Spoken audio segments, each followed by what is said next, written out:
Sami Zayn and Cody Rhodes had an awesome promo on Raw, and as you've probably seen in the thumbnail, it was a bold move. Let's see if it pays off for him. It did, because it was great. Hello, welcome to the WrestleTalk Podcast review of Raw. I'm Chopper Pete Quinnell. I'm joined by Dan Layton. Professor Dan Layton, sorry. Thank you. I didn't do the... You didn't do my I'm joined by Professor Dan Layton. Sell the gimmick, Pete. Come on. Hey! How you doing? Happy Valentine's, everybody. I bought us chocolates in today because my girlfriend's in Wales, so I can't have her chocolates. Yours isn't in the office. Yeah. So... We're just going to have some chocolates? Yeah, I don't know if they're any good. Great. I think they are. Well, I would hope so, from the look of the brand that shall remain unnamed, even though you probably just shown showed it. it to camera. Yeah, it's fine. Yeah, it's fine. Whatever. And the lady in the shop recognised me. Oh, that's... Or she just takes pictures with all customers. I don't know. It's the, who knows at this point. Help yourself at any stage. I'd much prefer it to be. What we got? I don't like a cat. I don't want to take what I'm trying to read the side of the box that tells you what it is. I don't just want to take. I'm having the raspberry panna cotta. That's fine. Nothing you can do about it. I'm gonna have caramel cheesecake if that's all right. Yeah, strong. Good gosh. This is great. Thank you so much, Professor Dan Layton. This is a mukbang. I hope that. Well, well, that's delicious. Good. Content. You know what else was delicious? The promo? The promo on Raw. Yeah, let's get into it. So I have said for a long time that I want Sami Zayn in the main event at WrestleMania. Interesting. That's like my thing. I'm like, right. It should always be Sami. Sami's my boy. Give Sami everything. The raspberry's a bit sour, so I've got a lot of saliva going on. Pre-bloodline, or was it because of where we're at? Kind of. I always liked Sami Zayn as a wrestler anyway. Loved his NXT run. Love a lot of the stuff he's done on the main roster. I thought his Jackass stuff was broadly fine. The match was incredible. The match was brilliant. And Sami Zayn, here's how good Sami Zayn is. Sami Zayn sold that match really well. And is, in this context, potential WrestleMania main eventer within the space of a year. Yeah. Like, that is so... He pulls off a lot of different things, wears a lot of different hats, does them all very well. He's a reliable hand. And I think I was one of the voices that was saying, I'm worried about Cody coming back at the Rumble, because people might do a Batista on him, and they might go, well, we want Sami to win. Uh-oh. Didn't this promo just put that right to bed? Oh, mate, because then I'm saying, okay, well, Sami's now facing Roman at the Chamber. Okay, so if Sami doesn't win, are people still going to be, is that enough? Are people still going to be clamoring for Sami to be in the main event? This promo, I thought, was a really bold choice to have Sami and Cody in a promo segment together, because it's very easy for people to just go, well, we really like Sami, boo whoever he's talking against. Doesn't matter who it is, we'll boo the other person. But this was incredible. This was so well done. Because it starts off, we go backstage to Baron Corbin. And Baron Corbin's like, yeah, JBL left. And then Kath Kelly's like, hold on. 2 seconds, we need to cut the ring. He's like, wait, I'm trying to talk really emotionally here. When Kathy Kelly tells you what to do, you do it. No questions asked. No questions asked. We cut to the ring. Sami Zayn comes in, hoodie and all that stuff. Like, disguise. He snuck in. Yeah. And he says, right, I'm here to say one thing, and I don't know if I'm going to get a chance to do it after this Saturday in Montreal. It's something I need to say to one guy. So Cody Rhodes, come on out here. And you felt the crowd go, oh. Yeah. And I was like, okay. And I was very, like, I'm sat there sitting upright a little bit, like, okay, all right. Yeah. That's interesting. So where's this going? Opening gambit. So he calls out Cody Rhodes. Cody Rhodes comes out to the ring.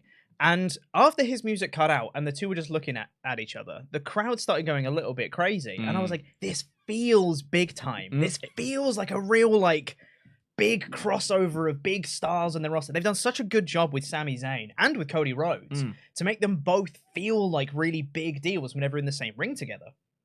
And Sami Zayn says to Cody Rhodes, and he says, there's something that you said to Paul Heyman last week that's been playing on my mind since, and you said that it's looking more and more likely that it's going to be Cody Rhodes versus Sami Zayn at WrestleMania. And I need to know, was that just lip service, or do you truly believe that I can beat Roman Reigns?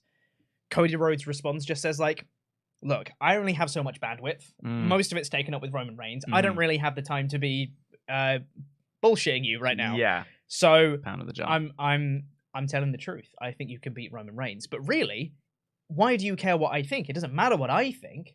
What do you think, Sami? What do you believe? Do you believe you can beat Roman Reigns? And Sami Zayn has these wonderful facial expressions where he's constantly questioning himself, constantly doubting himself. He's got that hangdog expression. He's got that like the big puppy eyes, and you're like, you know. But the what was continue because I'm about to spoil it. Yeah. He then starts saying this promo, and he's like, "You want the truth? I don't know. I don't know whether I can beat Roman Reigns." You know, when he talks about being in God mode, that's the truth. He is on another level. This is the best he's ever been. And, you know, the Bloodline, they always find a way to win. Every person that's come in full of confidence in the 3 years that Roman's been champion, every single one of them has been put down. I've been there in the trenches with the Bloodline. I've been there making schemes to make sure Roman's opponents don't win. The Bloodline always finds a way. And then he flipped it on his head and said, and he got fired up, and he was saying, do I think I'm capable of beating Roman Reigns? Yes, I believe that. Do I think I could be undisputed WWE champion? Yes, I believe that. Do I think I could headline WrestleMania? Yes, I believe that. But will I beat Roman Reigns? I don't know. Don't know. And I was like, that's such a wonderful promo. It really is. It's so good because Sami has the self-belief enough to know he's not just a complete like dweeb, just be like, well, I don't know, I'm not good enough. Because that would be a bit it's a bit terrible, right? And he was saying, no, I know I'm good enough to beat him, but the odds will be against me. Something is going to happen. There's always a plan. There's always something that's going to happen that's going to throw me off, and I don't know if I can win. So already I'm like, Sami's my favorite person in the world. Right. This is amazing. Cody then comes back. And I thought Cody was going to run him down because he initially was just like, "You're telling me you don't know?" And I was like almost like insulting from one competitor to another to tell me that you don't have. You're supposed to have faith in yourself. That I've given you the faith to say I think you can do it. I'm saying I want to fight you at WrestleMania. That's how it works. What are you a joke? Like that's what I think the natural competitor response is. Yeah, exactly. But then what they did instead was inspired. Oh, it's so good because Cody then hypes up Sami Zayn, and he's saying that like, look, I know you can beat Roman Reigns, and all of this that's happened, all the dissension in the Bloodline is because of you. Roman has never been more beatable, and that's because of you. Everything that's happening right now is because of you, and really hypes up Sami Zayn. At one point in this as well, the crowd started doing the Ole chants, and I was like, in the middle of nowhere. And I thought, I think I leant forward because it was like, this isn't a thing I haven't heard in a long time. And I don't know if you read the report recently, he had a conversation about it. It was like, I don't know, maybe we'll bring it back one time, but I don't. So the crowd being like, we believe in you, but not just because you're Sami Uso. We believe in Sami Zayn. That's what they're saying. So good. And yeah, Cody just hyping him up and saying everything is because of you. And then was saying, you know, when I came back and won the Royal Rumble, Michael Cole in commentary was saying, I have to finish my story. But at Elimination Chamber, Sami Zayn, you need to finish yours. And I was like, I believe you. Yeah. This is going to be the culmination of the story. It's not. But this made me so excited for Elimination Chamber. And Cody Rhodes with the ending line of being like, look, whatever happens on Saturday, I don't want to see you on Raw next week. Because I want to see you at WrestleMania. And I was like, this is so... The caliber of promo that both of them put on was absolutely incredible. Yeah, I kind of wanted to let the whole... You give the whole promo to us before we dive into it. Because it was so good, it almost deserves that rather than picking over individual bits. It's worth thinking about as a collective. Because what I thought at the beginning, when the Raw for the segment beginning, when they were just standing there together and didn't even have a conversation, my first thought was, what an embarrassment of riches. Like, this is so funny that we're sat... Do you remember when we were like, geez, what's the WrestleMania main event going to be? Like a year or 2 years ago? And here we are with like 4, 5 different combinations of WrestleMania Night 1 and Night 2 main events, and all of them are fire. What an embarrassment of riches. Yeah. You say you like the idea of Sami in the main event. Yeah. I have wavered and come and gone, and I think we all... It's a testament to the long-term storytelling. I know we've memed the hell out of that. But it is a testament to the commitment to the plan that the creative team put in place yonks ago that is now coming to fruition, that we are seeing it. It seems to be going exactly the way they planned it out.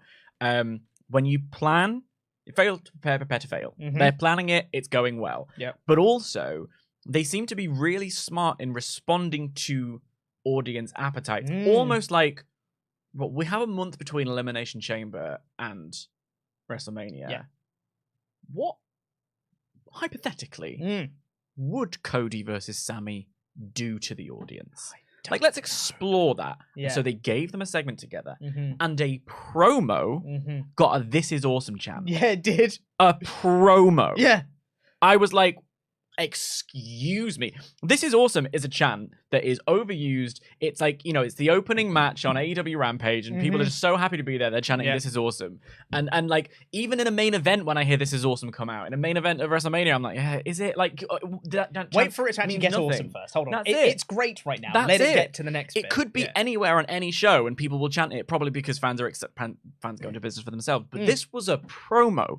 This never happens. Do you know what I mean? So this was awesome, and you could feel that in the crowd then when they started to olay. It was just electric. And I mean, Brooklyn will provide you with that. And from the opening segment, I thought Brooklyn were on fire a little bit, and they got at the beginning, towards the end of the show, it tapered off. But at the beginning of the show, I was like, okay, Brooklyn are here for a good time. This segment happened, and they were there for a very good time. The notion of Cody giving Sami a pep talk is just so interesting. Because it really showed that Sami is not doing this to win a championship, because he's not like going, I'm going to take that from you because I'm going to win the belt, and the belt's the most important thing. It's almost like Sami was just so emotional, in pain, upset, furious, heartbroken, all of the things, all of the emotions, this maelstrom inside himself that we've all been through at some point when we've had our heartbreak and when we've been hurt, that he just went to Roman and it's like, I want to fight you. I'm Montreal, I just want to fight you. And like, then Roman's like, yeah. And he's like, I don't know if I can beat him. It's not about winning. It's about just fighting him and like, standing up for yourself. And I don't know if I can. And I hadn't thought about the fact that Sami has been there for the schemes, for the plots, for the plans. So he knows how the bloodline works. He knows firsthand, in a way that no other like challenger to the bloodline ever can, know how insecure Roman is, to know how Roman has built the bloodline with the sole purpose of bailing him out. Roman hasn't like won traditionally clean in a championship match for ages, I think. Correct me if I'm wrong, but my memory at the moment is Solo at Clash, the chair at the Royal Rumble, all of these things. He's never like had just a wrestling match where he's done it right. He's always been bailed out a little bit. Did he beat Logan Paul clean? Solo came out and had a bit with Jake, but possibly. But whatever, whether or not he has, like, let's say that he has, the bloodline is always a factor. The bloodline is always the asterisk. You know what I mean? Yeah. So Sami knows that better than anyone, literally better than anyone. Yeah. And that sort of makes him a little bit wary. When we look at the main event picture, I've got to be honest with you. I personally think it's Cody and Roman as the main event, because for me, and there was a recap segment on this show that we'll probably talk about in a little bit, but for me, the emotional core of Sami Zayn's story is with Jay, right? Roman is the boss of the bloodline. Sami needs to get Roman out of the way so that he can resolve this emotional narrative with Jay. Yeah. What does that look like? I don't know. I'm thinking main event at WrestleMania Night 1. Is it a tag team match with Jimmy and Jay? Does Jay... Is he like, do Jimmy and Jay win a tag team title match, and then it's like, okay, Jay, prove yourself to the bloodline, turn on Sami. Jay can't do it. Is it, they're in the match, Sami and Jay, and it's like, I'm still in the bloodline, but we have this huge hug because I just, I can't hold it against you. I love you. I know how much you gave to us, and we threw you out. Like, and then that presents Roman. The main event of WrestleMania Night 2 is the cracks within the bloodline. Going into a match with Cody Rhodes. Good luck when your foundation is wobbling, Roman. Like, there's again, embarrassment of riches. Embarrassing how good and how many opportunities we have here. And then for me, if I could just, before we, like, I'll let you talk about it again. I hilariously wrote down, this is cinema. Like, Martin Scorsese. Of course, yeah. Because it was Shakespeare. It was like, this is drama. This is prestige TV drama. This is, when Heyman talks about Roman deserving like an Emmy, for me, Sami. Yeah. Like, as much, 100%. or Jay. Yes. Or even Cody to an extent. But like Jay's like hangdog, like not hangdog, he like imploded at the Royal Rumble. Yeah. I've never seen such pathos. Like Sami Zayn here performing and believing in himself, but I don't know the vulnerability of that. The performances here are so good. Yeah. And then there was the final moment of it for me, which is like, it was right at the end. Yeah. The segment had finished. Sami had gone into the crowd, but he was standing at the barricade for a bit. Hood back up. Yep. And then we cut over to KP and Corey having a little chat. But no one in the crowd is ready for the next segment because they're all still looking at Sami. And then off screen, I don't know what Sami did, probably just left. Yeah, I think so. And the roar of the crowd was like the 89th minute at Old Trafford when it's 2-2 and Man United get a corner and you're like, go on, like you can do this kind of thing. Yeah. It was that 12th man energy. Montreal is going to be on fire. I can't and wait. as a go-home show, your point is to make people want to tune in on Saturday. And this segment alone did it. I cannot wait to hear the crowd. Roar him to the ring. Yeah. If we do get the song, if we do get the singing along, you know, if we do all of them, the roof will be blown off the place. Every near fall is going to be like Cardiff. Like every single near fall. It's going to be electric. This is a special time to be a wrestling fan. Yeah. We haven't had, as a WWE fan specifically, we haven't had anything like this in decades. As a wrestling fan, however good or wobbly you think AEW's run is at the moment, they're still giving you such incredible wrestling. Yeah. The stuff going on in Japan, this is an amazing time to be a wrestling fan. Let's just bask in it for a bit. Yep. Wrestling media has grown and expanded based on, you know, the joy we all have about whinging about the nonsense bad thing. We all like to do it. It's fun. Yeah. But this is so good. Let's enjoy that. Yep. You know? For me, what I think was the real home run part of this segment was it didn't undermine anything they'd done up to that point. Everything still made perfect sense. Both of the characters still had their motivations completely outlined. And Cody was like, I mean, I'm not just going to like give up my Mania shot. Like, I want you to win and everything, but like, I won the Rumble, so I'm gonna main event WrestleMania. That's what I'm gonna do. But I want you to beat Roman. I think you can beat Roman. And I'm really looking forward to fighting you at WrestleMania. My story is winning the titles back, and I'm gonna do that. I hope you can do your story too. It still keeps Cody having his motivation of being like, no, I am still gonna win the titles. I'm still Cody Rhodes. Because Cody's doesn't care who he takes it off. It's not about that. It's No. about, you know, and they did the incredible promo last week with Heyman where they you know, they showed you what it could look like. With, you know, Cody versus Roman. They showed you what it could look like with Cody versus Sami here. Sami wins, and he's got to still somehow take on... The Bloodline aren't just going to go away because he won it. Imagine if he wins it at Montreal. Imagine how cross Roman's going to be to lose out on a WrestleMania paycheck. Are you kidding me? And the whole point of the Bloodline is he's the head of the table. He's got to provide for his family. He loses the title, doesn't get that main event WrestleMania paycheck. He ain't just going to go off into the good night. Sami's got that on his back. He's got Cody coming for it. Embarrassment of riches. There's so many directions this can go as well. Because this... To me, I think this made me question maybe 2% of... I have a 98% certainty that Roman's winning on Saturday, but now this has creeped in 2% to just be like, but what if Sami wins? 2% is all you need. It's all you need. It was the 2% that had me a little bit antsy at Crown Jewel. Do you remember? I was like, well, they could do it. Yeah, they could do it, Pete. Yeah. Like, you know, you never know. All you need for a good wrestling match to buy into it is that little flicker of doubt. Yep. And this is exactly what this was. And this is a perfect go-home angle. Yeah. Unbelievable. Masterful. And Triple H has generally failed at go-home shows over this creative period. I've always been like, love what we're doing. Go-home show, can't wait. What? Like, it just doesn't work. Yeah. And to be clear, when I talked about us getting a bit, you know, pissy about some things and enjoying complaining about wrestling, I have some things to complain about. I've got other things to complain about on this show, but this go home angle was delicious. It's perfect. It was a double duty go home angle because it set up Mania and Elimination Chamber. Exactly. You know, brilliant. And it set up multiple avenues for WrestleMania, and they're all great. Time. Embarrassment of riches. And it's like, the thing is, I want Sami to main event WrestleMania, but if he doesn't, I'm not going to be upset because they've done so much work to make me care about Cody Rhodes at the same time. And the joy of the 2-night WrestleMania is he still could. He still could. He still could. There's so many ways. Get his moment, and he could still impact. If he main evented the first night in the tag match, his shadow still hangs over the second night. Exactly. This is brilliant. Hats off, chapeau to the creative team. I'm having another one of these because I can't have a cigarette. I was gonna smoke. I was gonna. Do you want this one? No, I'm alright. What were you gonna say? What's Billionaire that shortbread, mate. Oh, damn. Too late. I do want that one. Oh well. Billionaires. Embarrassment of riches. I'll have a different one in a little bit. But God, what a segment. I'm not going to be as positive about anything else on this show, but God, what a segment. God damn it. 2 absolute masters of the mic doing incredible work. And that's 2 in a row now. Cody's...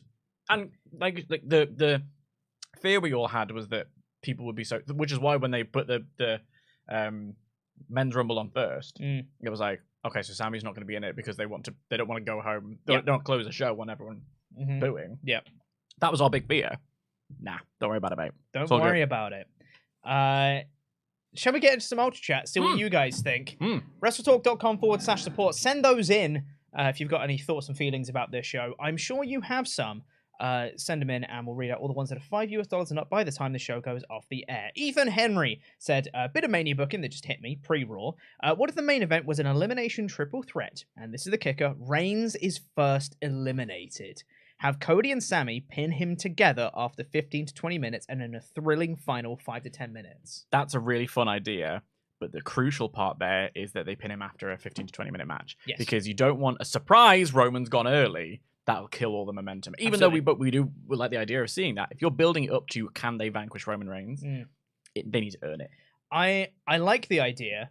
I do kind of feel like the moment of dethroning Roman Reigns should go to one person. I agree. I also feel like triple threat matches, for me, aren't as exciting for main event purposes. I think of the women's main event of WrestleMania 35, which, like, you know, I really wanted to see Becky have her moment. Yeah. But there's something about the triple threat element to it. And that was hamstrung by, you know, inserting Charlotte Flair, by being put on the first 2-night WrestleMania going on, technically speaking, on the Monday morning. You know, there was a lot after a 7-hour show. There was a lot going against that match. I think triple threats, and we saw one in this Raw. They're a difficult beast. Yes, you know? Austin famously doesn't like them. So for me, I do think in this occasion with this story, it should be 1-on-1. I agree, but I like that idea. Yeah. Scott Young 2907 said, my issue pre-Rumble with wanting Sami over Cody was naive from me because I mainly just forgot how good Cody was. Sami at Chamber and Cody at Mania has proven to be the correct choice, and fair play to Triple H for sticking by his decisions. Yeah, like I think they've done the thing is with me I want Sami for the combination of his story to dethrone Roman Reigns, and that would be that's my perfect ideal world thing. But I'm not upset with Cody doing it because they've done a fantastic job at building up Cody Rhodes, and they haven't undercut Sami's story at all. That's the crucial part of it, because it hasn't taken away. Like, it's not taken away from Cody's story, it hasn't taken away from Sami's story. There are 2 different stories going on, and you still have, after Chamber, a whole month. You know, there's still because Cody's story is incredible. He left the you know, undesirable to undeniable. That's what it is, isn't it? He left, changed the industry completely, comes back as the prodigal son, is on this run. I've got a singular goal. That Hell in a Cell match where he's, you know, his arm's falling off, like, was intense. Goes away, heals, comes back better than ever. He looked great tonight in his match. Like, that. How do you fight that? Embarrassment of riches. There's no wrong answer here. Yep. Charles Berg says, adrenaline in my soul. I cut baby face promos. 2 baby faces showing some fire. I love it. It's still going to hurt when Sami loses. It's going to break my heart. I might cry. I'm on the live reactions. Oh, dear.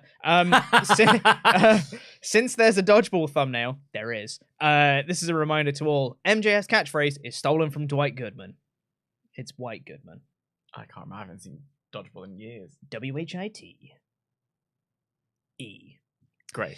Glybo Gym's owner. Yeah, it's White Goodman. Matt Hennessy said, I honestly think the segment between Rhodes and Zayn was WWE testing the reaction to doing Zayn, Rhodes, and Reigns at WrestleMania. I think Sami has to be in the WrestleMania main event at this point. While I'm willing to let things play out, I can see Triple H pivoting.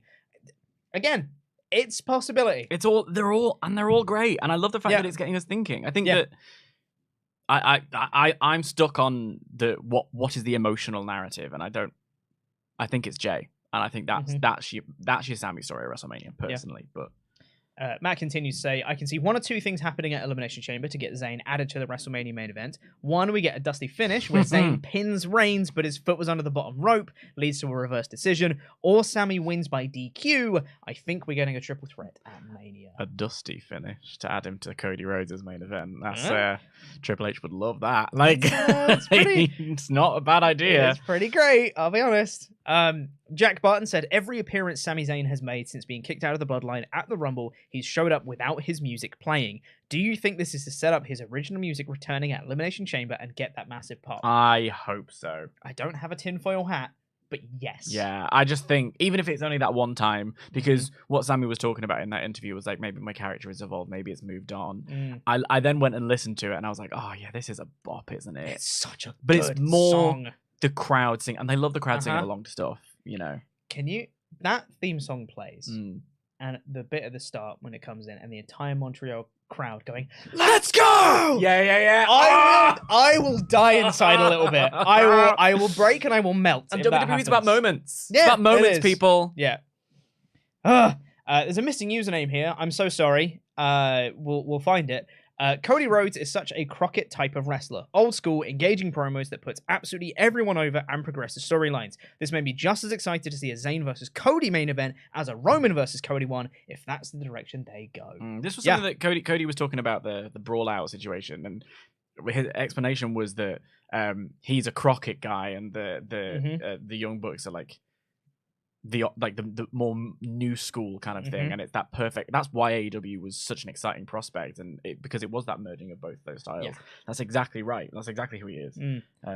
It's all so exciting. It's so exciting. Homer Star fan, or maybe Homer's Tar fan, says, kind of the movie Tar with Kate Blanchett. I really hope that Jay doesn't turn on Sami. I just feel like it would be a regression of his character to go right back to Roman. I feel like he needs to leave the bloodline as well. That's another factor of this that we haven't even touched on yet. I think the bloodline needs to end at WrestleMania, personally. Yeah, I think so as well. What a run. And that's why I can't help but feel like, use your two nights. Use them wisely. Like, I'm sorry, across all divisions on both shows, this is the story that people are talking about. This is your main event. And you don't have two nights of these major shows in a row very often. Use them both to your advantage. Yep, I agree. Bonesaw Buck says, Pete and the Professor. I love it. I totally agree that the story is Sami and Jay, and Jay's internal conflict. The tag match at WrestleMania should be a battle for Jay's soul. The Usos are champions, but when Jimmy was hurt, Sami got the W. And like, it's what Jimmy was talking about on SmackDown. It's like, Jay's his brother. Like, there's the bloodline thing is one thing, and families, twins have this connection that the rest of us don't really understand. Like, twins, it's something about the way that they've lived their whole life with each other. They just have this bond that is so difficult to break. The drama of Jimmy not only having to potentially turn away from his family, but also his twin is so intense.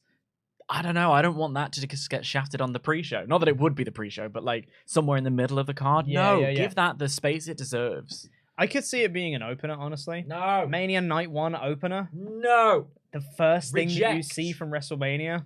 I could see it. I reject it. I want the time for it to... Because then overnight, we're all hyped and getting... How often do you have the opportunity to set up a second... The whole of Sunday, we're all sat there talking about it. We can't wait for that night because it was an angle the night before. Come on. Yeah. You know, Triple H knows. Yeah. You're watching. I know he is. Yeah. But then you could have Ripley Flair, main event night 1. S.E. Sovi says... I was going to just do that last one. Yeah, you do. Okay. That was the comedy, but then I realized I didn't want to hijack the chopper chair. I absolutely adore how last week's Cody promo was about how he hates that it always has to get personal when he's purely going for business. Here Sami is. It is personal for him and Roman, but Sami knows the title business will hurt Roman more. Again, it's from the off. You know, I put the food on the table. That's the point of the bloodline. What I do. That's the point. Yeah.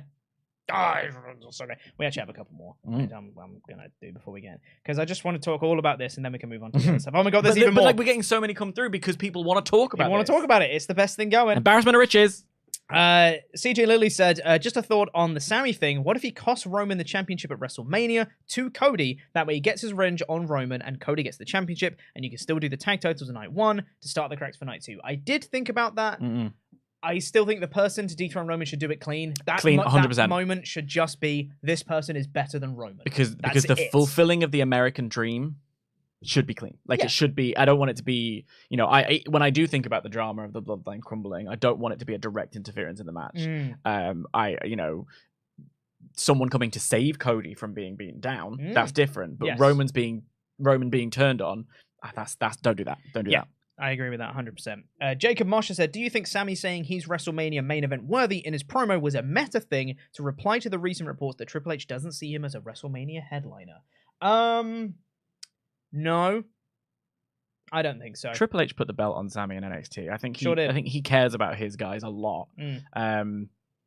Maybe he's like, he doesn't see this storyline going to main event at the time. I don't know. I haven't read that report, but no, for me, I think Triple H sees Sami's worth. I think Triple H isn't foolish enough. Yeah.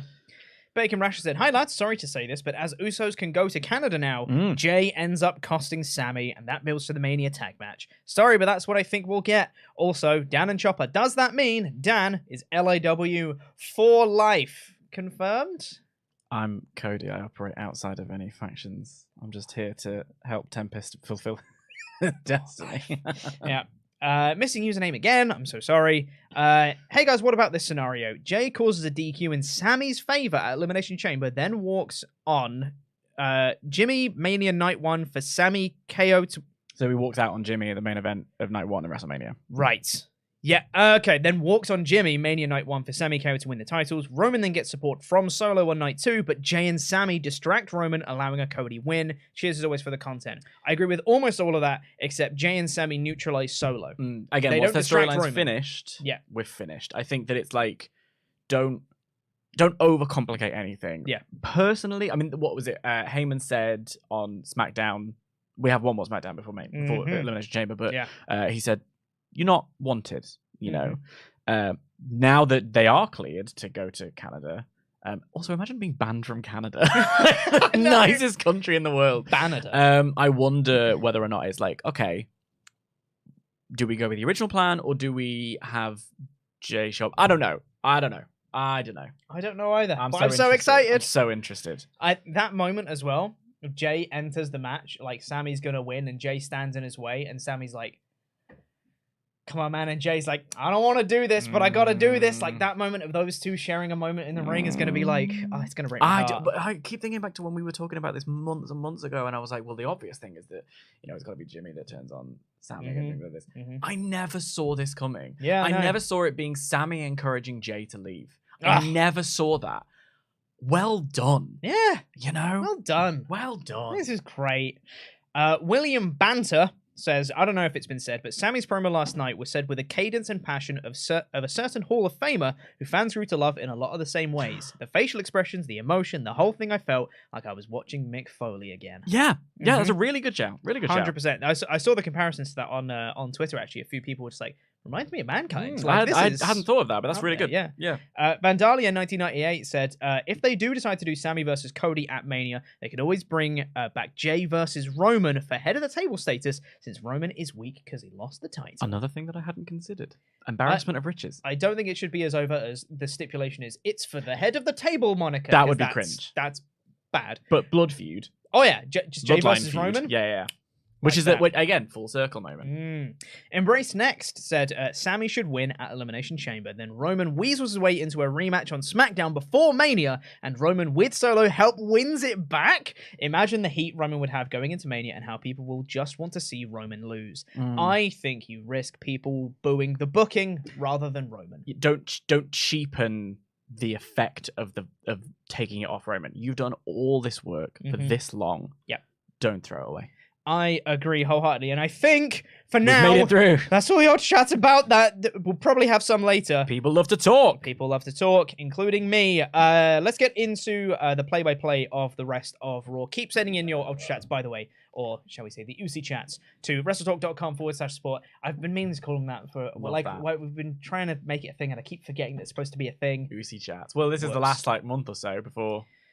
Ain't gonna be UC anymore. But send those in and we'll get to them at the end of the show. For now, though, Raw opened up with Becky Lynch. She came out with Adam Pearce and she said, I've lost sight of the thing that means the most to me. That's the title. I want to fight my way into the Elimination Chamber match. Adam Pearce, let's make it happen. But then she got interrupted by Bayley, and Bayley said, "Nuh-uh, I got cheated last week, so if anyone's going to be in that match, it's going to be me." And then Bianca Belair comes out after they argued about their accolades for a while, and then Bianca Belair said she wants to beat the best of the best, and if they want to be the best, then they have to go through her, so we're going to do a triple threat, and if Bayley or Becky win, they get put into the chamber, but if Bianca wins, then neither of them do. Two things about this. First of all, Becky is so good at clapping back. I wish she would take that energy into the main promo bit. Yeah. Because I like Becky so much, but there's something about she'll say the thing and it's almost like she's forgotten what she's saying, but she'll say it with confidence and it doesn't, and she's lost the train of thought. And I'm like, when Bayley comes out and she's like, I can't even remember specific. It was 1 a.m, leave me alone. I can't remember what the specific clapbacks were, but they were so funny. Every single time I was like, ho, Reed! Yeah, I loved it. I think Bayley says something like, I'm a Grand Slam champion in this company. You wouldn't know anything about that, would you, Becky? And Becky goes, I've main evented WrestleMania. You wouldn't know anything about that, would you, Bayley? That was it. She was like, I defended both the SmackDown and Raw championships at WrestleMania. And Becky's like, I won them both in one night. And what? And it's like, that's great stuff. Yeah. And then my other note from this was, make this a match on Saturday. Like, what? Like, not necessarily for them to get into the chamber, but like, Bianca doesn't have an opponent. She's not got a lot to do. She's a fighting champion though, and she hasn't even got a nailed on opponent for WrestleMania. They're not like here to take on Bianca. They're there to fight for an opportunity for the title. They sort of don't care who they face. So make it so that it's I don't know. Make this a match on Saturday. It was a weird choice. Make it for the title. However, sure. Like, I'll watch that. I like the three of them. Yeah. Fine. And the Brooklyn crowd, I wrote, was hot as toast, which is a thing that I've been saying for about 20 years, but nobody else understands. So hot. Yeah. Well, toast can be hot. Well, I guess if you're immediately taking it out of the toaster, that's when it's hot. It is hot. Yeah. Because you kind of have to go like, ooh. So, because over the course of the night, they sort of dropped off. Less hot. Yeah. What you're saying is this is a perfect analogy. You're right. Thank you. This Raw was toast. I'm having this peanut butter one. Sure. Thank you. You do you. Maybe that's a bad idea. Yeah, you'll be fine. As long as you're not allergic to peanuts. We then had Judgment Day backstage. They did a promo saying, we're at a Judgment Day and we're going to beat you. I would like to apologize to the Irish immediately. That's 2 of us in a row. And they didn't say anything of note. Aside from Dominic saying that Rhea was excited for Valentine's Day. I was like, I bet she is. That's fine. What he said something about like his street corners. Dom is funny, man. Dom's hilarious. That's most improved player. That kid is funny. Yeah, he's great. Yeah. Then they had a tag match against Street Profits. This match was solid. And Judgment Day won after some Dominic distraction. Double D's. Dominic distraction. I'm sticking with it. I've said it. I'm going with it.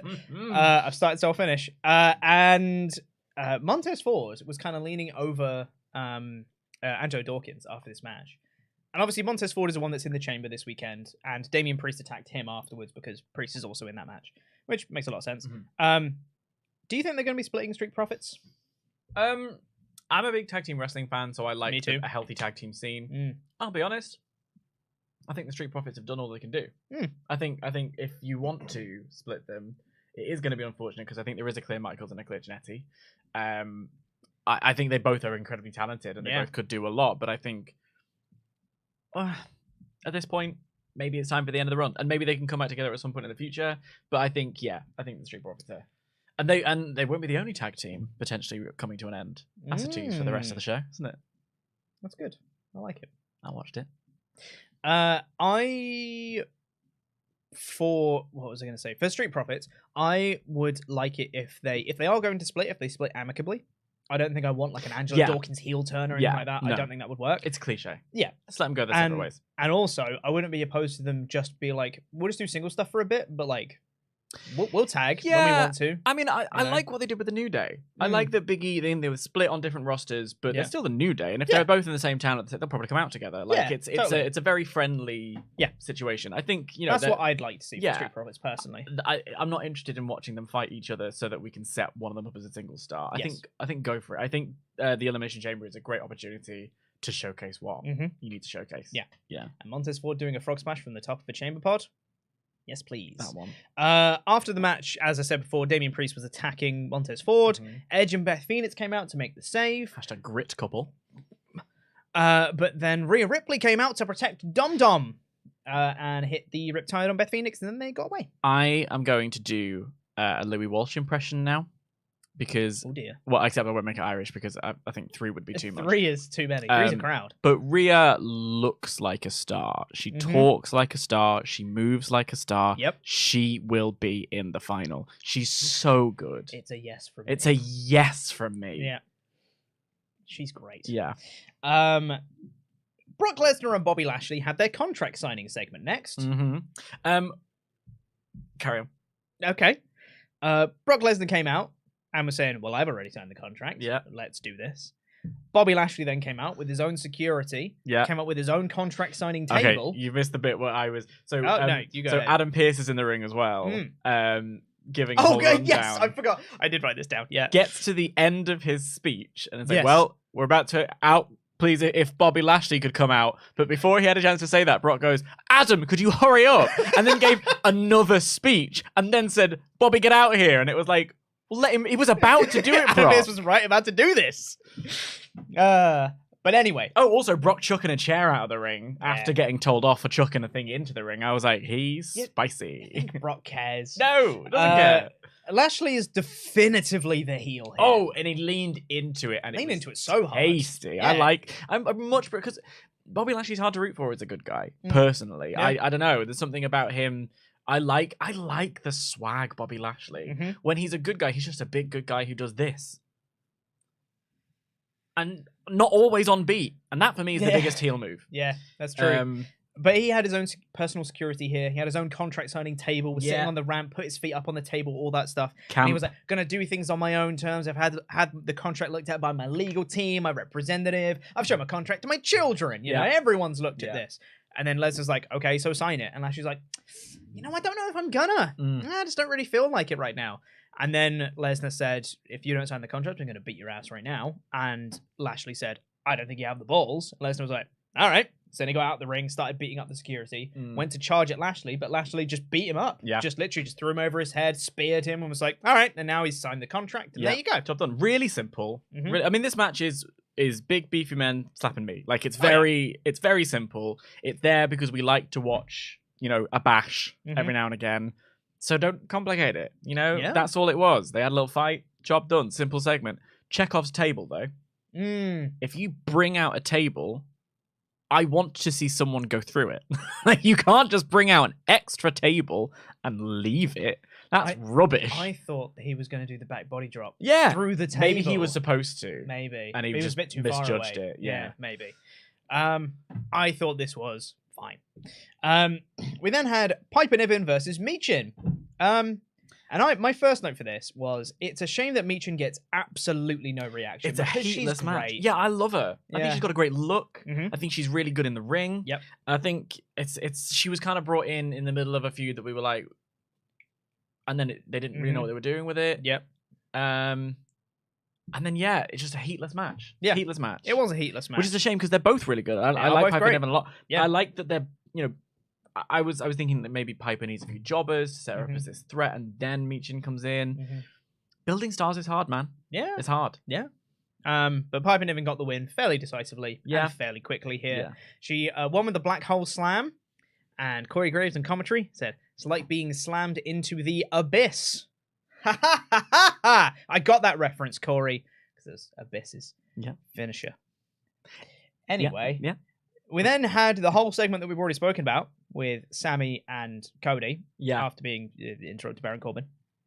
And then we have Carmella and Nikki Cross and Asuka are backstage. And Nikki Cross is still stalking Candice LeRae. And then she laughs. And then she walks off. she has it was a good laugh. Like good laugh. like a fake laugh like that is hard to it's very hard to do. I run out of breath a lot of the time, and it's not fun. So well done, Nikki, for that. Hard to do. So props to Nikki for that, I guess. Yeah. Baron Corbin is still there, waiting with Kathy Kelly. Thank you. Waiting for his interview time. Cuts her off. And then says JBL was dragging him down. He's the past. He was frustrated about Sami Zayn, saying how dare he interrupt my time. And do you want to know who the last person to beat Roman Reigns was? It's me. Is that true? Yeah, it is true. That was at TLC 2019. Cripes. Yeah. I was person to pin Roman Reigns. Crucially, to pin Roman Reigns was Baron Corbin. And I really think they should stop bringing that up. Just, it doesn't do anyone any good, you know? Because Corbin is being treated pretty much like a joke at this point. Yeah. For him to be the guy to last beat Roman, it's like, oh. Jobber to the stars. Don't bring that up. And then he starts going off on Cody, because Cody then also, by proxy, also interrupted his interview time. Yeah. Started ragging on Cody, and Cody was walking out behind him because the curtain was right there. And he's saying that Cody's a joke, and his wife's a joke, and his kid's a joke, and his dad's a joke, and his dog's a joke. He committed the cardinal sin in the House of Layton. He came for Goldust. And you do not do that, because we stand Goldust over here. That was outrageous to me. No, ma'am. My thing was, he said your dog's a joke. You can't. You leave Pharaoh out of this. You can't talk to Pharaoh like that. Nobody can. The goodest boy of the. I don't like saying goodest boy, but I just did. He is the goodest boy of the industry. Yeah. So Cody then beats him up because he went too far. To be. Well, no, to be. Sod it. Cody looked fit. Like, did you see his... He looked great. That's like when you draw someone who's in shape, looks like Cody Rhodes. Yeah. It's Valentine's Day after all. I guess let's be thirsty. Yeah, why not? It's Thirsty Tuesday. It'll catch on. Yeah. Will. Then they had an impromptu match. Yeah. Cody Rhodes and Baron Corbin. Cody wrestling in a suit. I always like it when people aren't in their gear when they have an impromptu match. That just... Something comes back later on. But it just works. It works for me. Yeah. And Cody won real quick. The biggest thing for me in this match was, one, Cody looked great, and two, someone had a sign that said something Cody Rhodes, and that just pops me. That pops me so much. It's great. Good. Okay. Who is Natalya?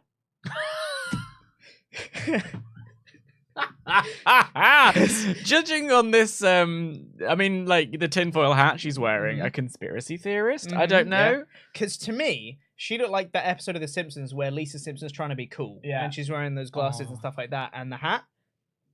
Like, it's... Look, I like Natalya. I don't know her as a person. I have a parasocial relationship with everyone on this show. Of course. But I have a fondness for Natalya. I think she arrived in a period where women's wrestling was not just not seen as an attraction, it was an afterthought. Yeah. She didn't really fit the look. You know, she's stockier, she's more built, she's, you know, she cares about the wrestling. I think she's good. I don't think she's great, but I think she's good at what she does. I think that she has had some brilliant matches in the past. But yeah, there's not anything to the character or the person or the whatever. It's a shame. I don't know. I don't. Yeah. Because she was backstage with Liv Morgan and Raquel Rodriguez. That she was. And she said something.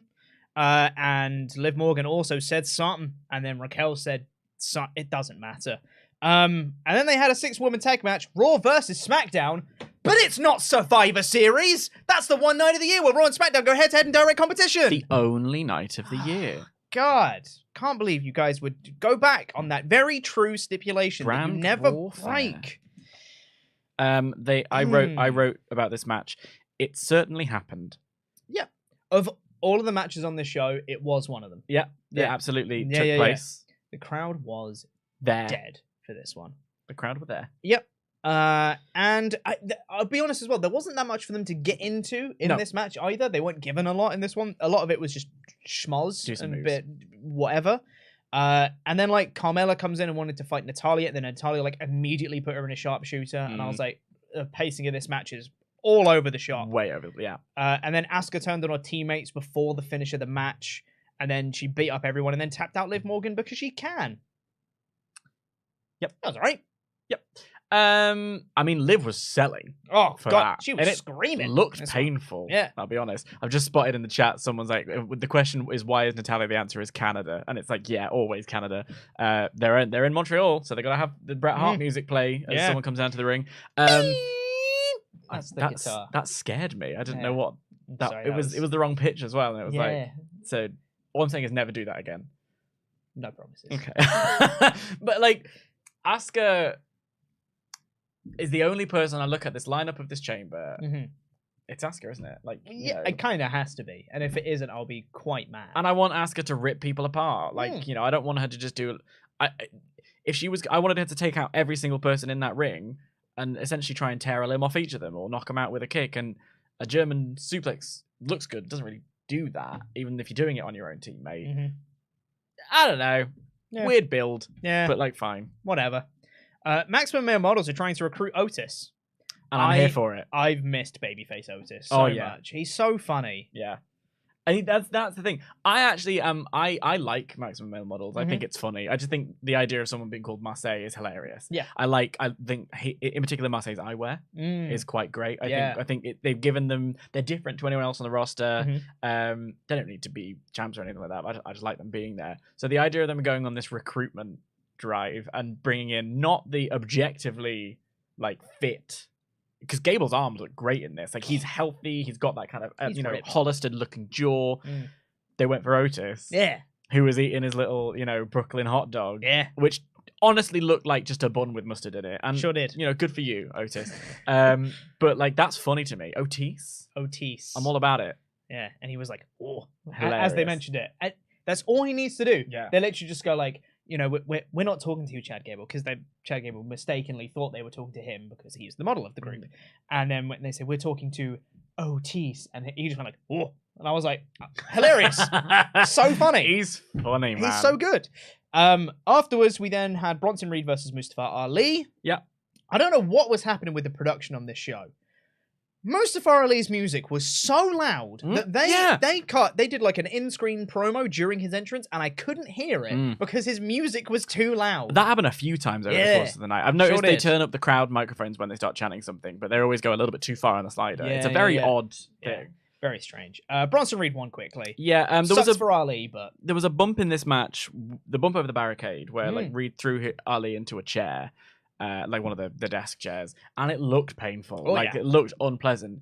And then Ali sort of just jumps up and does a few more flips, and I was like, "Oh, sell it, sell things." Yeah, sucks for Ali, but it's good that Reed looks convincing before the chamber.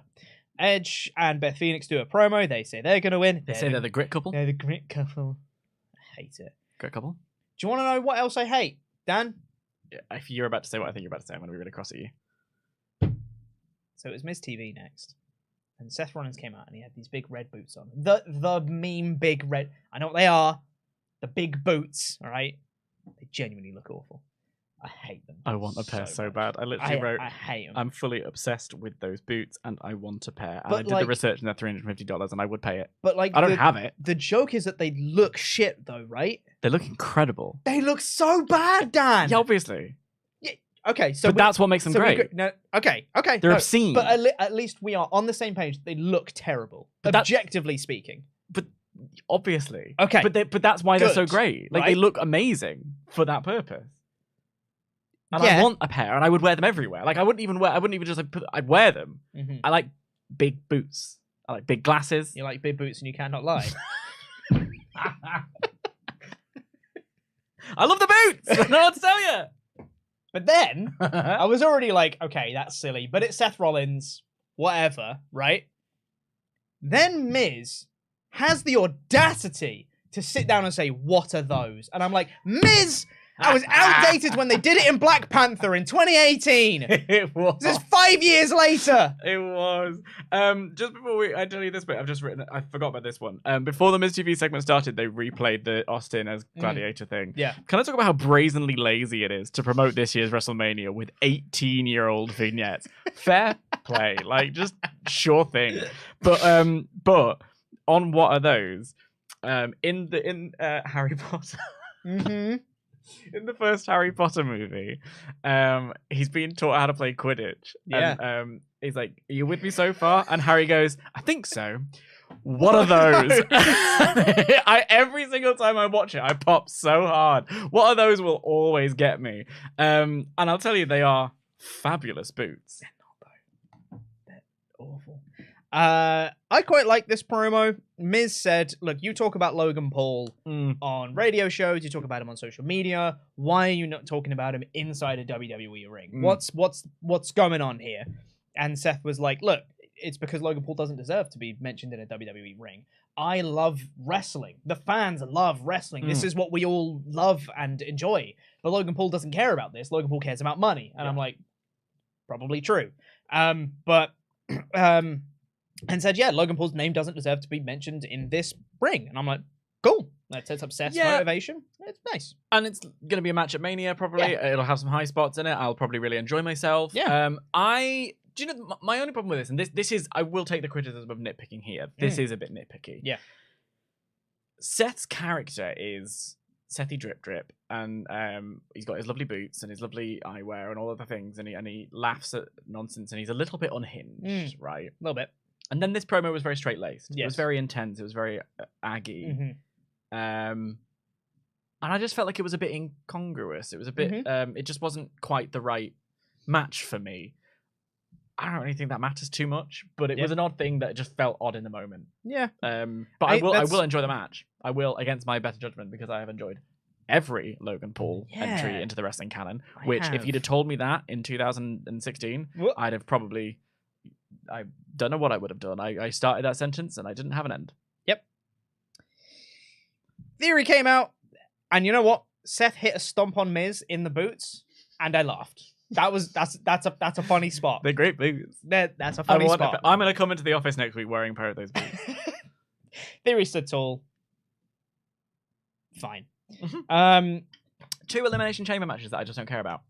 Yeah, I think they'll be fine. Oh yeah, they'll be entertaining. I think they'll be good. Especially, I don't like to be this guy because I'm a big supporter of women's wrestling. I love women's wrestling.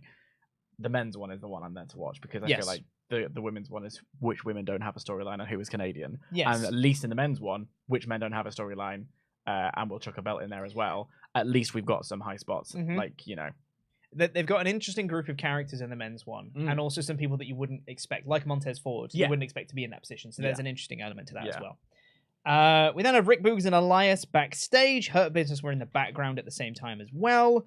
I like Rick Boogs. I do too. I think he's incredibly funny. Yeah. And I think if he gets more material than doing the same Shinsuke Nakamura intro forever, I think he can really get over. Yeah, I'm into it. I like the booging up business.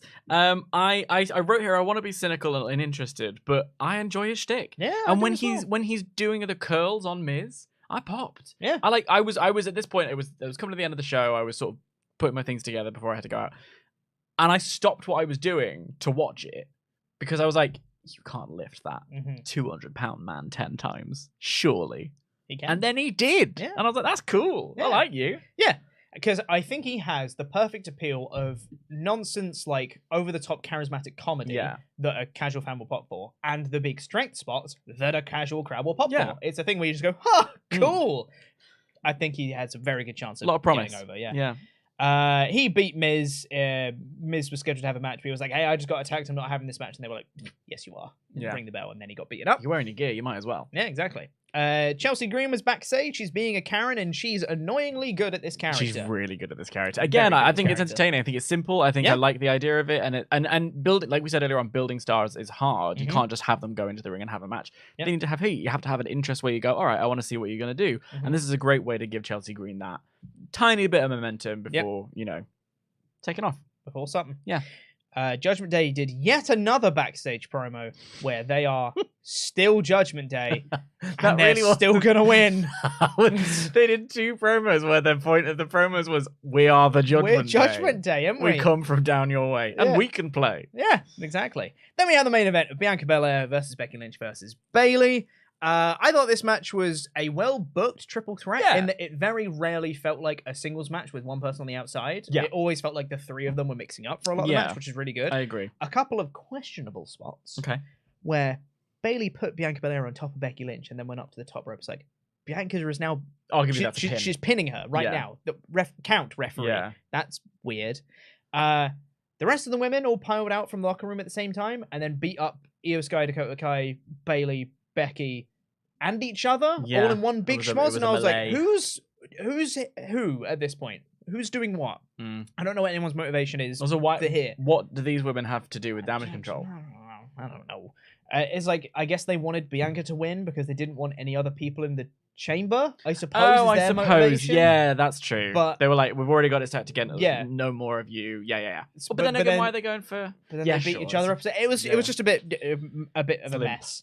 And the very final spot in the match, Becky hit the manhandle slam onto Bayley. Bianca then picked up Becky and hit the KOD on Becky onto Bayley. And then Becky just kind of stayed there on her for a second and then got off. And I think it would have been, a really fun spot if she had kind of just bounced off her immediately. I think that's probably what they meant to do. Yeah. And it was almost really good, but it wasn't, and it looked a bit weird. The camera angle made it look like Becky realized what she was doing was pinning. Yes. And then got off and got out of the ring. Yes. Like it made her look like she was leaving the ring so that the finish could be the win. The KD is one of my favorite finishes. I think it's a great move. I think there's an element of hang time to it as well, which there isn't in the AA. So I don't know. I really like that. I liked it being onto another person. I thought the finish was a great finish. It just looked weird in execution. Exactly. Yes. I also think I don't know, but I think I felt, I hadn't read any spoilers, I hadn't read any tweets, anything like that. I felt like when Damage Control came out and started to get involved, I was ready to hear Trish's music. Do you know? Yeah. And it was going to set up Becky, Trish and Lita, Bayley and, Damage Control. I for Canada. Trish is Canadian. Yeah. I don't know if Dakota's injury has done anything with that. Will that change it? Maybe we'll get it at Mania instead. I'm interested in the tag match, Becky and Lita versus... but none of these people are SmackDown people, so why would they be there? So? Does that matter? Yeah, I don't know. I think odd, good match, odd booking. Yes. You know? Yeah, exactly. Yeah. I think that pretty much all of the show was solid. Yeah. It was fine. Nothing. I don't really have too much to complain about. Yeah. Couple odd bits here and there, but mostly pretty fine. Yeah, I agree. And one amazing promo in the middle. And I was in this chair for 3 months, and I think in that time we had about 3, maybe 4 go home shows, and 2 at 1 they were all dreadful. This is not. This was a decent show. This was 3 to 4 stars for a Raw, which well done. I really enjoyed myself, and I am very excited for Saturday. I think it's done its job. Pumped for Saturday. Yes. Cannot wait for that. Well, then, before we get into the rest of your Ultra Chats, your UceyChats, we need to say thank you to some very special people. Those are our $25 and above Pledgehammers over on our Patreon page. If you haven't been to our Patreon page yet, you should. Patreon.com/WrestleTalk. There's so much stuff, so much extra bonus content and awesomeness over there. Tomorrow, we'll be having WrestleTalk After Dark for the month, which is myself, Tempest, Rosie... it was Adam. We recorded it last week, and my brain is frazzled. So it's the 4 of us on WrestleTalk After Dark. It's real fun, and that'll be going up tomorrow. So stay tuned for that. And if you pledge at the $25 or above tier, you get your own custom wrestling nickname, and it gets read out on a show, much like this one. There you go. We can wait for it here. So thank you to Murderous James Murtaugh, WrestleTalk's personal problem solver Jamie Donovan. Oh, I get the Spanish one. Viernes el 13º. Jason Gutierrez. Well, that was very good. Well done. A-level Spanish. Lethal J. Craig. Spoken class today, Jeremy Smith. I'm not doing the song that Luke does. John Jenkinson, son of Jenka. Golden John Molden. The easiest name to pronounce. Josh Rozowskis. There you go. You did it. Well done. The voice of the ring, Josh Roberts. Breaking news, Justin Edelheit. Justin. the heir to the throne, Kate Ayers. I like that one. Yeah. Up above, and Keith below. Thank you so much, all of our Pledgehammers over on our Patreon page. That was smooth AF. Smooth like butter. That's been in the fridge for a while. Thank you so much, all of our Pledgehammers. Patreon.com/WrestleTalk. Let's get into the rest of your UceyChats before we get out of here today. We have another Streamlabs thing, username problem. I'm so sorry. I really wish we could fix this. Remember that the Rumble winner getting in the middle of a blood feud gave us an amazing triple threat main event at WrestleMania 20. I think they can make a triple threat work, and after last night, I think I want it. So remember the main event of WrestleMania 20? Remember, that was a singles match, wasn't it? Shawn Michaels and Triple H. Yeah. And nobody won. Yeah. Weird that. What that? Yeah. Mm. And yet people remember fondly. Strange. Kevin says, at the end of the tag match, no matter the result, Jay and Sami hug, which leads to Jay not helping Roman the following night, and this time, Jimmy stands with his twin, and they leave Roman. It's fun. There are so many options. Don't hate it. Big MGM said, what people really need to worry about isn't Cody, but Rhea versus Charlotte. If they main event that over Usos versus Zayn and KO, could be another Jericho versus Triple H at Mania 18 situation. Or Jericho, Triple H and Orton at 25. Yep. Like, I think know what your main event is. Yep. Absolutely. 35 Antonio said, let's say Sami's in the main event of WrestleMania. Where does that leave KO and the Usos? KO is also an important aspect of the story. He's the one who never left Sami's side. Usos also have a record reign. By the way, anyone notice there were no AR graphics last night? There was MizTV one. I feel like there was a Becky Lynch one as well. I don't remember the Becky one. The big time. The terrifying big time Becky. Yeah, the terrifying big time Becky one. I feel like that was there. Oh, speaking of AR graphics, Cody in the promo said something about greatness on a different level. It looks great on a t-shirt. Yeah. No, that t-shirt's awful. Godle mode. Exactly. It's not, it looks wrong. Yeah. Good. Yeah, it's bad. Awful. Yeah. And I would like them to change the t-shirt Yeah. in the AR graphic. Yeah. Take your shirt off. It's Valentine's Day. It's Valentine's Day. Giant 420 Ginger said, Morning Pete, mincemeat Quinnell, and the blonde conqueror Dan Layton. I'll take that every day of the week. Are you a conqueror who is blonde, or do you conquer blondes? I can't possibly comment. Been a while since I caught you live. When Jay costs Sami at the Chamber, I'll be heartbroken. Still weird to see Cody in WWE, but him having too much creative control doesn't seem to work. Fingers crossed for the future. Oh, sure. It is a bit weird to see Cody in WWE, but it was also so surreal for me at Mania, and then I got over it. That's I think it fits. Yeah. I think it always did. Mm. I think he needed to go off and do what he did because this was where it was supposed to be. Absolutely. It would be weird to see it would be weird to see Omega in WWE. Yeah. That would be odd. That'd be weird. Yeah. Yeah. Aaron Hanrahan has been a member for 17 months in a row. Said, hi guys, when the Olay chant... Oh God, I didn't do the thing. Yeah. Thank God I'm here, right? I'm so Put it sorry. in the chat. Thank God Dan's here. Hashtag thank God Dan's here. I got a business for myself. TGDH? Sure. Yep. Aaron Hanrahan has been a member for 17 months in a row. And he says, hi guys, when the Olay chant started, I just smiled. Yeah. I just want Sami to win on Saturday. His emotion was real. Also, Otis is the best. Love you guys. Hard agree, Otis is the best. Yeah. Speaking of tag teams breaking up and the tag team scene and a refreshing other tag team scene and people looking weird in WWE. Yes. Did you see the little FTR situation? What? That was the news lead this morning. Oh, yes. There you go. How interesting. How funny is that? Like, it's probably nothing, but that's quite funny. Isn't I like it the idea interesting? of that. Yeah. BM Whitehouse 76 said, something I noticed while watching the show is that Carmella feels like the Miz of the women's division. She's a reliable worker whose mic skills are underrated. Like the Miz, I feel like people only dislike her because she isn't a 5-star wrestler. I quite like Carmella. Which one of these would you like? I think she's decent. If I went for that Ian Mess, would you be cross with me? Great. I know what you mean though. It's almost like 70%. Ooh, bit of darkness for a Tuesday. Wow. I know what you mean. I think I am a Miz apologist. Always have been. I think underrated is exactly the words. There was just a lot of heatlessness to the entire women's division. I thought on Monday, except Rhea and Becky. Odd. Odd. Yeah. We have a few UceyChats here from CJ Lilly. He said, hey guys, can someone please tell me what was the point of the triple threat main event? is we now seem to be in the exact same spot we were before with Becky and Bayley, with no path to WrestleMania, and Super Belair looking far too strong. So I ask why. I don't think it was Super Belair. I think she just had a triple threat and she won. She was like, hang on, I'm a fighting champ. She just looked good. Yeah, I think she looked a good match. And she took some hits. You know, and it wasn't like she just overpowered everybody because, like you say, it was a manhandle Sam and then taking advantage. Exactly. I think that, but also, I also think that Becky and Bayley with no path to Mania. I think that was the point of that final shot of Becky sat there looking like she looked up at the sign. I think at one point I was like, oh man, I haven't got anything. Like, I think there's something interesting in that on a story perspective. And she looked real dejected. Yeah.